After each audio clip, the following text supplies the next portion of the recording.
حسین کی آواز. اب آپ سوچئے امام حسین کی آواز نہیں سن رہے ہیں. اور کیا خوبصورت جملہ مولا حسین کا.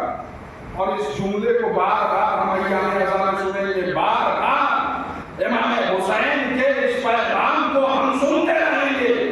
کیا امام حسین نے وجہ بھی بتائی کہ میں خوب جان رہا ہوں کہ تمہارے کانوں پہ ہمارے الفاظ کیوں اثر انداز نہیں ہو رہے ہیں. بھائی میعاد سننا ہے کیا ہے.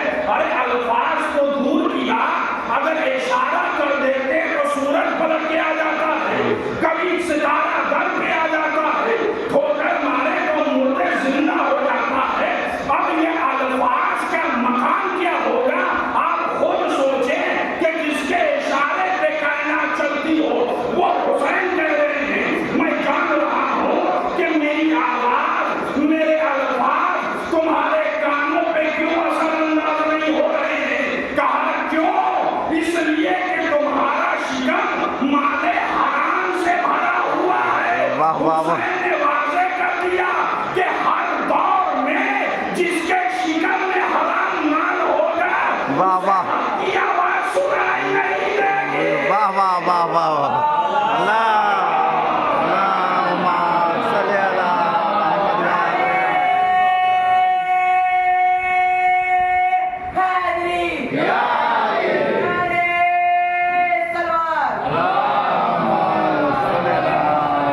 محمد. حق کی آواز کو سننا ہے تو پہلے حلال لقمے کی عادت ہے. اگر حق کی آواز کو سننا ہے تو پہلے ہم اپنے شکم کو طیب و طاہر کریں. اگر ہم اپنے حق کے آواز پہ لبیک کہنا چاہتے ہیں تو خود کو حرام لقموں سے دور رکھیں. تو پھر دیکھیں ہمیں حق کی آواز سنائی دیتی ہے یا نہیں. پھر محسوس کریں کہ حق کی آواز سنائی دے دی, وہ حق کا چہرہ بھی نظر آئے گا. لیکن شرط یہ ہے کہ ہم اپنے شکم کو حرام لقمے سے بچائے رکھیں. ہم خود کو حرام مال سے دور رکھیں تو یقیناً ہمارے کانوں پر ہمارے دلوں پر حق کی آواز کا اثر دکھائی دے گا.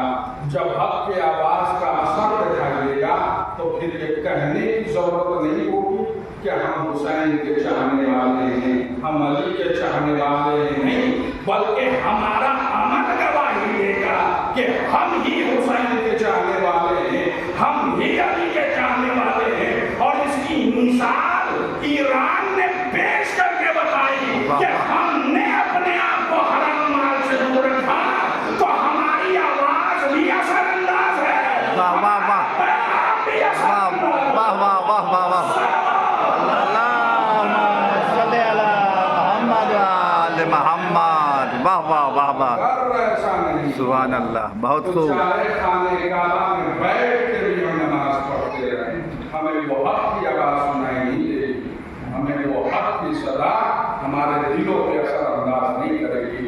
تو کوشش یہی کرنی ہے اور اس کی بہترین تصویر پیش کی ہے سرزمین کربلا سے امام حسین علیہ السلام نے, اور بتایا ہے کہ دیکھو ایک دھن بھی ہے کہ جس کے کانوں پہ ہماری آواز اثر انداز کرے, اور جب اثر انداز ہوئے تو وہ مال دنیا کو ٹھکرا کے بھوک کو اپناتا ہے, وہ آسائش و آرام کو ٹھکرا کے پیاس کو اپناتا ہے, اور سہولت و آرام کو ٹھکرا کے اپنے جسموں پر زخموں کو سجا دیتا ہے اور جام شہادت نوش کرواتا ہے. اور حسین دھیان دیں گے کیا کہ جب تم نے ہمارے لیے خود کو حرام اشیاء سے دور رکھا, ہمارے لیے اپنے جسموں پہ زخموں کو سجاتا رہا, تو ہم انعام دیں گے. انعام کیا؟ اپنے ماں کے ہاتھوں سے بنایا ہوا رومال پیشانی اور پہ باندھا ہے, اور تو دنیا میں بھی آزاد ہے اور آخرت بھی آزاد ہے. امام حسین نے یہ مرتبہ جناب حور علیہ السلام کو عطا کیا. اے حور, اب اب جذبہ شہادت دیکھیں، یہ جذبہ شہادت جو آج ہم ایران میں دیکھ رہے ہیں، اس سے پہلے کربلا میں امام حسین نے پہلے یہ منظر دکھایا کہ دیکھو اگر حرام مال سے دور رہو گے تو پھر راہ خدا سے تم فرار اختیار نہیں کر سکتے، یہاں تک کہ تم اپنی شہادت پیشی کیوں نہ کرو، اپنی شہادت تم پیشی کیوں نہ کرو۔ جناب اور چلے ہیں خیمے سے، چلتے چلتے آواز سنائی، بابا کہاں جا رہے ہیں؟ مڑ کے دیکھا جوان بیٹا، کہا بیٹا میں نے فیصلہ کر لیا، میں صبح حسین جا رہا ہوں۔ کہا بابا اب تنہا جائیے کہ ہمیں چھوڑ؟ اگر ارادہ ہے تو ساتھ ہو۔ بیٹا ہمراہ ہوا، خبر بھائی کو پڑی، کہ بھائی آپ جا رہے ہیں؟ کہا ہاں میں نے فیصلہ کر لیا۔ ہمارا بھائی ہوا، غلام نے دیکھا آقا جا رہے ہیں، ہاتھوں کو جوڑ کر مولا آپ ہمیں بھی ہمراہ لے لیں، اور میں اسے بھی ہمراہ لیا۔ چند قدم چلے اور ٹھہر گئے، کہا میں شرمندہ ہوں انہی آنکھوں میں لے جانے فرس حسین کو تھاما، میں خطاکار ہوں، ہمارے اندر اتنی اب جرات نہیں ہے کہ ہم زہرا کے لال سے آنکھیں ملا کے آ کریں۔ ایک کام کرو میرے لال، میرے آنکھوں پہ پٹیاں باندھ دو۔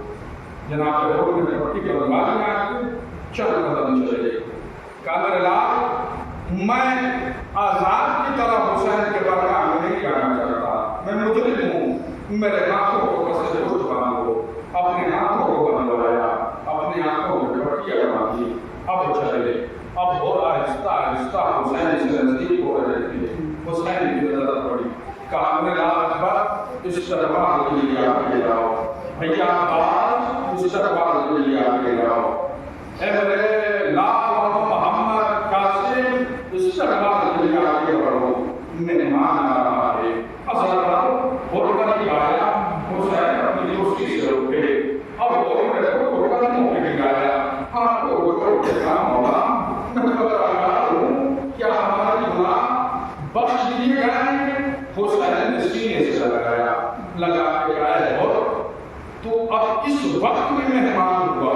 اللہ اکبر، دیکھیے یہ ضیافت کا درس حضرت محمد نے دیا ہے۔